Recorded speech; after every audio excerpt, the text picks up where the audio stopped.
बहुत ही बेवकूफ हो, जानते नहीं कि आज तुम्हें 10 और 10 क्यों मिले? आज उसकी वजह से मुझे घर से नहीं निकाला। जिन जज्बातों को निशाना बनाया था, आज तीर सीधा वहीं जाकर लगा है। अब ये कमजोरी और मेरी मजबूती।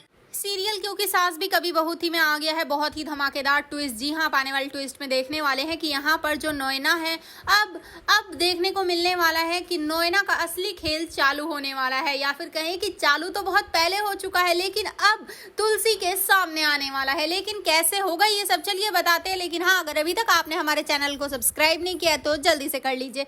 जहाँ आप आने वाले ट्विस्ट में देखने वाले हैं कि एक तरफ जहाँ नोएना बहुत ही अच्छा तगड़ा नाटक कर रही है अपनी बीमारी का, लेकिन उसकी बीमारी का सारा सच खुलने वाला है तुलसी के सामने। और जब तुलसी को पता चलेगा कि नोएना को कोई बीमारी है ही नहीं, वो तो ये नाटक सिर्फ इसलिए कर रही है ताकि मिहिर के साथ शादी हो सके, जिसके बाद अब तुलसी नोएना को सबक ही नहीं सिखाएगी बल्कि उसकी जगह मंडप में खुद बैठकर अपने मिहिर के साथ 7 फेरे लेती नजर आएगी। जी हाँ, शादी तो होगी लेकिन नोएना और मिहिर की नहीं बल्कि तुलसी और मिहिर की, जिसके बाद यहाँ पर अब नोएना को लगेगा बहुत ही बड़ा झटका और वो फिर से मरने का नाटक करने लगेगी। लेकिन इस बार उसको एक जोरदार चौंटा लगाते हुए उसे उसकी असली औकात दिखाने वाली है तुलसी और बताने वाली है कि तुम और कितना नीचे गिरोगी। इतना कुछ तो कर ही चुकी हो, पहले ही हमारे रिश्ते को इतना खराब कर चुकी हो, लेकिन अभी भी तुम्हें शांति नहीं मिली जो तुमने अपनी झूठी मौत का नाटक रचा।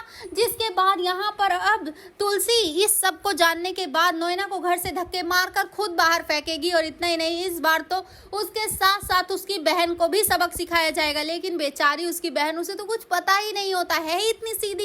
तो नोएना तो सबको अपने इशारों के हिसाब से ही चलाती है। तो यहाँ पर अब आप देखेंगे कि एक तरफ जहाँ पूरा परिवार पहले ही काफी ज्यादा परेशान है मिहिर की दूसरी शादी को लेकर, लेकिन यहाँ पर अब तुलसी सब कुछ सही कर देगी जब उसे पता चल जाएगा नोएना की असली चाल के बारे में। दूसरी तरफ जहाँ परी की जिंदगी में भी काफी तूफान सा आ गया है, क्योंकि अजय के घर वाले परी को एक्सेप्ट करने को तैयार नहीं है। उन्होंने साफ इनकार कर दिया है कि वो कभी भी उस लड़की को दोबारा इस घर की बहू बनाकर नहीं लाएंगे, जिसकी वजह से यहाँ पर अजय बहुत ही ज्यादा परेशान है और बस अपनी फैमिली को मनाने की कोशिश कर रहा है, क्योंकि वो भी अपनी फैमिली के अगेंस्ट नहीं जाना चाहता, लेकिन वो अपनी परी से प्यार बहुत ज्यादा करता है। तो अब देखना इंटरेस्टिंग होगा, क्या सही समय रहते अजय अपनी फैमिली को मना पाएगा और फिर से हमें अजय और परी की शादी देखने को मिलेगी। तो भाई आप कितने एक्साइटेड आने वाले ट्विस्ट के लिए हमें कमेंट बॉक्स में बताएं, और आप क्या चाहते हैं कि आखिर नोएना को कौन सी सजा मिलनी चाहिए तुलसी और मिहिर के रिश्ते को खराब करने की। आप हमें जरूर कमेंट करें। ऐसी खबरों से जुड़े रहने के लिए आप हमारे चैनल को जरूर सब्सक्राइब कर लें।